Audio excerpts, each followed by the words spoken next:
Jai and dear students. So today we are going to study the new topic, that is Hund's rule. As we have studied in the earlier classes about the Pauli's exclusive principle and Aufbau principle. After that it comes Hund's rule.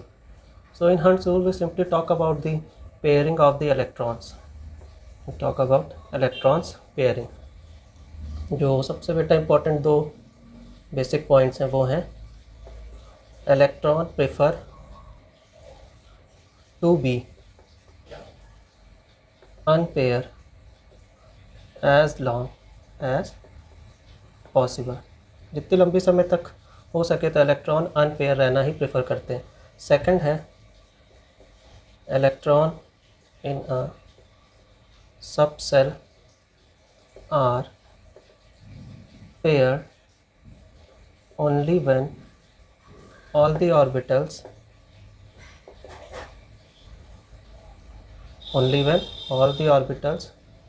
of a subcell is half filled with parallel spin. ठीक है, यही सबसे basic दो point है. First and this one is second.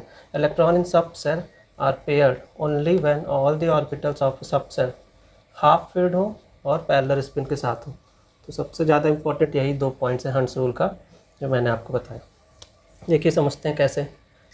Suppose 1s 2s 2p 3s 3p 3d 4s 4p 4d and 4f. ये हमारी कुछ term दी हैं. तो हम इसमें फिलिंग कैसे करते थे? First, second, third, fourth and fifth. इस तरीके से हम लोग फिलिंग करते थे इलेक्ट्रॉन की. एस ऑर्बिटल में हम कहते थे कि 2 इलेक्ट्रॉन्स फिल हो सकते हैं. पी ऑर्बिटल्स में टोटल कितने हो सकते थे? 1 2 3 4 5 6. डी ऑर्बिटल में 1 2 3 4 5 टू ज़ा 10 इलेक्ट्रॉन्स. ठीक है. एंड अगर एफ ऑर्बिटल की बात करें तो इसमें 7 आते थे. 1 2 3 4 5 6 7 टू ज़ा कितने इलेक्ट्रॉन्स फुलफिल हो जाएंगे यहाँ पे? 14. तो ये एस का है, ये पी का है, ये डी का है और ये एफ का. तो यहाँ तक आपको समझ में आ रहा होगा एस पी डी एफ की जो बात कर रहे हैं. तो अनपेयर्ड एंड पेयर क्या है? अनपेयर्ड अगर हम बोलें तो एस ऑर्बिटल में ये एक अनपेयर्ड इलेक्ट्रॉन है. अगर पेयरिंग करनी होगी तो इसका एंटी क्लॉकवाइज. देखिए ये पैरेलल स्पिन के साथ है. ये वाला आपका क्लॉकवाइज है तो ये वाला एंटी क्लॉकवाइज है. तो ये सेकंड वाला बताया था कि पैरेलल स्पिन के साथ दोनों आएंगे क्लॉक एंटी. और पहला बताया था कि अनपेयर्ड रहेंगे ज़्यादा लंबे समय तक.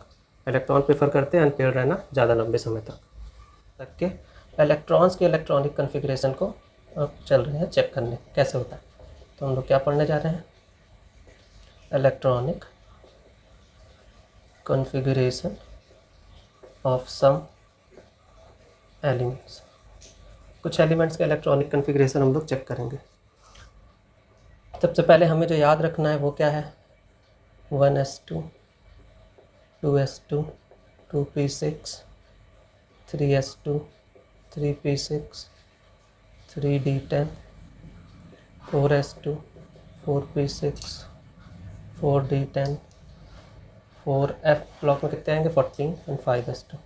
यहाँ पे ये जो 2 है ये s के लिए है, मतलब मैक्सिमम 2 इलेक्ट्रॉन s ब्लॉक में आ सकते हैं. 6 आपके p में आ सकते हैं मैक्सिमम. 10 इलेक्ट्रॉन्स आपके d में आ सकते हैं एंड 14 इलेक्ट्रॉन्स आपके f में आ सकते हैं. तो मैंने एस पी डी एफ की जो वैल्यू होती है उसके अकॉर्डिंग लिख दी है. फिलिंग कैसे होगा? पहले 1s फिर 2s 2p then 3s then 3p and 4s then 3d 4p and 5s. इस तरीके से हम फिलिंग ऑफ इलेक्ट्रॉन करेंगे. इसका और सिंपल हम देखें तो सबसे पहले क्या लिखेंगे? 1s2 2s2. देखिए 1s2 2s2 2p6 3s2 3p6 4s2 3d10 4p6 and 5s2. तो 2s2 के बाद 2p6 then 3s2 then 3p6 then 4s2 then 3d10 then 4p6 then 5s2. तो यहाँ तक बेटा आप याद रखिएगा. इस तरीके से फिलिंग ऑफ इलेक्ट्रॉन्स हम फर्स्ट नंबर से. फर्स्ट हमारा हाइड्रोजन होता है. हाइड्रोजन को हम लिख सकते हैं 1s1. रिप्रेजेंट अगर करना चाहें ऑर्बिटल में तो एक स्पिन के साथ क्लॉकवाइज. सेकंड हमने लिया हीलियम का. हीलियम में 2 इलेक्ट्रॉन्स तो 1s2, मतलब एस ऑर्बिटल के दोनों क्लॉक एक एंटी क्लॉकवाइज फिल होगा. ये बना रहे हैं, ठीक है, समझते चलिएगा इलेक्ट्रॉनिक कॉन्फ़िगरेशन के अकॉर्डिंग। थर्ड हमारा होता है लिथियम।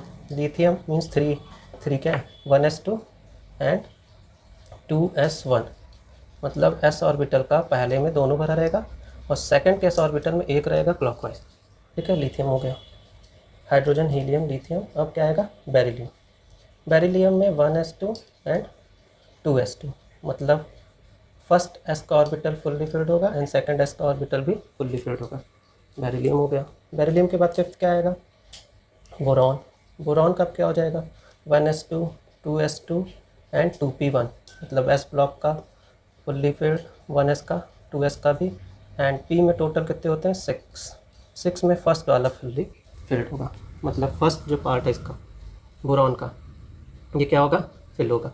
अब आपको कैसे पता कि ये इसी में आएगा, सपोज़ ये x है, ये y है, ये z है, तो इलेक्ट्रॉन तो फ्री है ना, वो किसी में भी जा सकता है, x में भी, y में भी, z में भी, इसमें भी आ सकता है, इसमें भी आ सकता है या इसमें भी, बट किसी एक में आएगा। सपोज़ हमने इसमें ना भर के इसमें भर दिया y वाले एक्सेस में, तो कोई प्रॉब्लम है क्या, इसमें भी आ सकता है। इसमें ना भर के हमने इसमें भर दिया तो इसमें भी आ सकता है, बट हम लोग ईजी बनाने के लिए और कॉम्प्लेक्सिटी लेवल ना बढ़े और हम लोग रिकॉग्नाइज़ कर सकें एक सिस्टमेटिक मैनर चलते हैं, हम लोग यहीं भरते हैं, ठीक है। ये बोरॉन का हो गया। बोरॉन के बाद हमने ले लिया कार्बन। 6 नंबर क्या आता है, कार्बन। कार्बन का 1s2 2s2 2p2, ये दोनों तो एज इट इज़ आएंगे। अब यहाँ पे हम लोग पी ब्लॉक के अंदर का फिलिंग केवल कर रहे हैं, मतलब फर्स्ट एंड सेकंड। अब ये यहाँ पे ना भर के इन दोनों पे पहले भर सकता था, इसमें भर सकता था, बट मैंने बोला ना एक सिस्टमेटिक मैनर में चलेंगे, तो हमने इन दोनों में ही भरा, तो कार्बन हो गया। देन 7th क्या आएगा, नाइट्रोजन। नाइट्रोजन का 1s2 2s2 2p3, S block का सेम रहेगा, तो वो हम फिर से रिपीट नहीं करेंगे, हम केवल पी ब्लॉक का बना लेते हैं। पी ब्लॉक में अब देखिए आप 3 हैं, 3 है मतलब 1 2 एंड 3, क्लियर है यहाँ तक। देखिए आता है हमारा एलिमेंट, वो होता है ऑक्सीजन। ऑक्सीजन में अब क्या होगा, 1s2 2s2 and 2p4, 8 total हो गए। पी वाले में 4 आ रहे हैं, मतलब पी ऑर्बिटल्स मैंने बनाए 1 2 3 1 2, पहले हाफ फिल्ड करेंगे, इसके बाद पैरेलल स्पिन के साथ सेकंड वाला ब्रेक, मतलब ये देखिए एक्स वाले में कितने आ गए आपके, 2 आ गए, ये वाई है और ये जेड है, ठीक है। ये हो गया ऑक्सीजन का रिप्रेजेंटेशन। ऑक्सीजन के बाद क्या आता है, ऑक्सीजन के बाद आपका आएगा फ्लोरीन। फ्लोरीन का लिखेंगे electronic configuration 1s2 2s2 2p5। 2p5 means P orbital में 5 इलेक्ट्रॉन, टोटल 6 की कैपेसिटी है, तो 5 हम लोग भर सकते हैं, 1 2 3 4 एंड 5, क्लियर है। देन 10th क्या होगा, फ्लोरीन के बाद नियॉन। नियॉन का होगा 1s2 2s2 2p6, देखिए 6 आ रहा है, 6 इलेक्ट्रॉन मैक्सिमम कैपेसिटी के साथ हम फिल कर सकते हैं पी में, तो इसमें टोटल फुल 6 इलेक्ट्रॉन फुलफिल हो गए। अब 11th में हमारा क्या आएगा, 11th होता है नियॉन के बाद सोडियम। सोडियम का होता है 1s2 2s2 2p6, 2p6 के बाद अब थर्ड का ऑर्बिटल आएगा 3s1, तो 2p6 एंड 3s1, बस हम यही दो बनाएंगे लास्ट के जो 2 ऑर्बिटल। 2p में कितने फुलफिल है, 6 के 6, एंड 3s के ऑर्बिटल में केवल 1। देन 12th क्या होगा सोडियम के बाद, सोडियम के बाद आता है हमारा मैग्नीशियम। मैग्नीशियम का electronic 1s2 2s2 2p6 and 3s2, मतलब p का तो यही सेम ही रहेगा, तो इसको नहीं बना रहे। अब 3s में 2 इलेक्ट्रॉन फिल होंगे, ठीक है। उसके बाद आप 13 14 15 16 17 18 का, इसको आप लोग खुद से करेंगे, try to do by yourself. इतने का इलेक्ट्रॉनिक कॉन्फ़िगरेशन आप लोग खुद से निकालेंगे। पोटेशियम का जब हम लिखेंगे तो क्या होगा, 1s2 2s2 2p6 3s2 3p6 and 4s1, मतलब लास्ट जो आ रहा है s के ऑर्बिटल में बना रहा है। देन 20 पोटेशियम के बाद आपका आएगा कैल्शियम, ये सब सेम रहेगा, और लास्ट में हो जाएगा 4s2, मतलब लास्ट के 2 ऑर्बिटल में 4s के 2 फुल्ली फिल्ड हो जाएंगे, तो बना दिया। 21 कैल्शियम के बाद क्या होगा, स्कैंडियम। स्कैंडियम का भी यहाँ तक तो सेम होगा, 4s2 होगा एंड 3d1, तो ये देखिए 4s का ब्लॉक बना दिया 2, एंड d के ब्लॉक में कितना फुल है, केवल 1। फिर 22 स्कैंडियम के बाद क्या आएगा, टाइटेनियम। टाइटेनियम में भी सेम रहेगा, 4s2 and at the last 3d2, ठीक है। तो s ऑर्बिटल में देखिए 2 एंड d वाले में भी 2 1 एंड 1 2, पहले हाफ फिल करते हैं then fully fill. Then 23rd क्या आएगा टाइटेनियम के बाद, टाइटेनियम के बाद आएगा वैनेडियम। वैनेडियम में भी सेम सब चलेगा, स्टार्टिंग में लास्ट में 3d3 आएगा, मतलब यहाँ पे 2 और 3 पी ऑर्बिटल के हाफ फिल्ड 1 2 एंड 3। यहाँ तक तो बेटा सब क्लियर है। अब जो 24th आपका है वेनेडियम के बाद क्रोमियम। क्रोमियम का इलेक्ट्रॉनिक कन्फिग्रेशन करते हैं हम लोग, देखते हैं क्या होता है। 1s2, 2s2, 2p6, 3s2, 3p6, 4s2 and 3d4। देखिए 2 4 6 10 11 12, 12 और 6 18, 18 और 2 20, 20 और 4 24, 24 आ गए। 24 आ गए। इसका जब हम लोग कॉन्फ़िगरेशन करेंगे तो ये कुछ इस टाइप से बनेगा। 4s2 में 2 एंड p वाले में 1 2, सॉरी d ब्लॉक है ना, देखिएगा ये p ऑर्बिटल में भर रहा था, d ऑर्बिटल बेटा, d ऑर्बिटल में 5 लेते हैं। ठीक, तो इसको करेक्ट कर लीजिए। 1 2 3 4 5।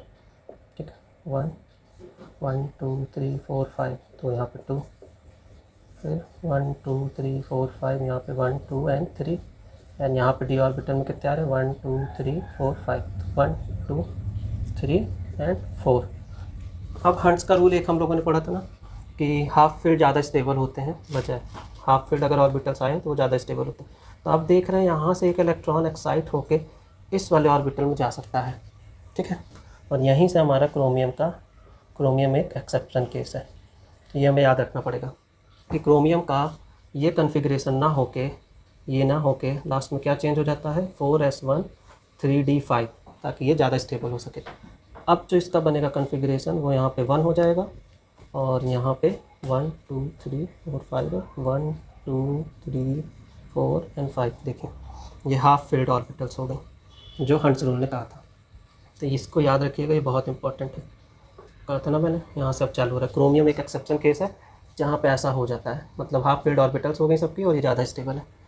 तो इसका कोई फिक्स्ड रूल नहीं है, इसको भी याद रखिएगा। कोई fixed and hard and fast rule नहीं है। केवल 30 एलिमेंट्स तक ही हम लोग एक्सेप्शन को समझ सकते हैं। इनके जब हम एक्सेप्शंस को चेक करते हैं तो वो इजी नहीं होते पता लगा पाना। वो इसलिए क्योंकि वो एक्सपेरिमेंट के थ्रू, केवल जब हम लोग एक्सपेरिमेंट्स करते हैं उसके थ्रू ही हम पता लगा सकते हैं। ठीक है, क्योंकि हायर एटॉमिक नंबर यहाँ से आ जाता है। एक्सपेरिमेंट से हम लोग ऑर्बिट की एनर्जी लेवल को चेक करते हैं और उसके अकॉर्डिंग हम इलेक्ट्रॉन का चेक करते हैं कि वो किस ऑर्बिट में जाएगा, इलेक्ट्रॉन किस ऑर्बिट पे जंप करके जाएगा। तो यहाँ वाला बेटा क्रोमियम का आप लोग समझ गए होंगे। ये वाला इसका कन्फिग्रेशन ना होके ये वाला इलेक्ट्रॉनिक कन्फिग्रेशन। क्रोमियम के बाद 25 नंबर पे जो हमारा आएगा वो है मैग्नीज। मैग्नीज का भी स्टार्टिंग का तो पूरा सेम होता है, लास्ट में 4s2 एंड 3d5। ठीक है, 4s2 एंड 3d5, 1 2 3 4 5, 2 3 4 5। देखिए यहाँ तो सिंपल है, यहाँ तो हम कुछ और नहीं कर सकते। दैन 26 मैग्नीशियम के बाद आयरन होता है। आयरन का भी सेम है यहाँ तक, 4s2 एंड 3d7। ठीक है, सॉरी 3d6। इसको भी हम जब करेंगे तो 1 2 और यहाँ पे जैसे कि पहले फिल करें 1 2 3 4 5, 1 3 4 5 एंड यहाँ पे 6। 26 के बाद 27 आयरन। आयरन के बाद क्या आता है कोबाल्ट आता है। कोबाल्ट का भी यहाँ तक का सेम होगा, 4s2 and 3d7। S block का भी सेम होगा, केवल डी ब्लॉक का हम लोग देख ले रहे हैं। 1 2 3 4 5 6 एंड 7। देन 28 आपका आएगा कोबाल्ट के बाद निकल। निकल का भी यहाँ तक सेम होगा, 4s2 3d8। अब मतलब जो आपका डी ब्लॉक है उसमें टोटल कितने 8 इलेक्ट्रॉन्स, 1 2 3 4 5 6 7 8। देन 29 आपका आया कॉपर। अब कॉपर का देखिएगा क्या होता है, 4s2 होना तो ये चाहिए एंड 3d9। चलिए अब इसको बनाते हैं हम लोग। एस ब्लॉक में 2 फुलफिल्ड हो गए एंड डी में कितने आ रहे हैं 9, 1 2 3 4 5, 1 2 3 4 5 6 7 8 एंड 9। अब ये जो कॉपर है ये भी आपका एक्सेप्शनल केस है। पहला हमारा किस पे आया था 24 पे आया था, that was our chromium. Chromium and copper ये दोनों एक्सेप्शनल केस है। इसका देखिए और मोर स्टेबल इलेक्ट्रॉनिक कन्फिग्रेशन क्या हो सकता है। फिर वही चीज़ होगी, यहाँ का एक इलेक्ट्रॉन जंप करके इस वाले ऑर्बिटल को भरेगा, लास्ट के डी ऑर्बिटल को। तो यहाँ हाफ फील्ड हो गया 1 2 3 4 5। अब देखिए 1 2 3 4 5 6 7 8 9। ये तो था आपका क्रोमियम का। बट यहाँ का ये जो एक इलेक्ट्रॉन है वो जंप करके कहाँ आएगा, वो यहाँ पे आएगा। तो ये भी फुल्ली फिल्ड हो जाएगा। ये क्या हो गया, फुल फिल्ड ऑर्बिटल हो गया। फुल्ली फिल्ड ऑर्बिटल हो गई, ये ज़्यादा स्टेबल होता है। तो आपका एक कॉपर एक्सेप्शनल केस था, दूसरा क्रोमियम था। इसके बाद आप 30th जिंक का कर लेंगे। जिंक में कोई दिक्कत नहीं है, सब कुछ सेम रहेगा, 4s2 एंड 3d10, मतलब s ऑर्बिटल में 2 एंड जो आपकी d ऑर्बिटल है उसमें 10, 1 2 3 4 5, तो 1 2 3 4 5 6 7 8 9 10। आई होप बेटा स्टार्टिंग के 30 जो एलिमेंट्स थे उनके इलेक्ट्रॉनिक कन्फिग्रेशन करना आप लोग हंट्स रूल के अकॉर्डिंग समझ गए होंगे। कॉपर एंड क्रोमियम ये दोनों एक्सेप्शनल केस होते हैं, तो इन पे हमें थोड़ा सा ज़्यादा ध्यान देना है और इन्हीं दो चीज़ को ध्यान में रखना है। So thank you student.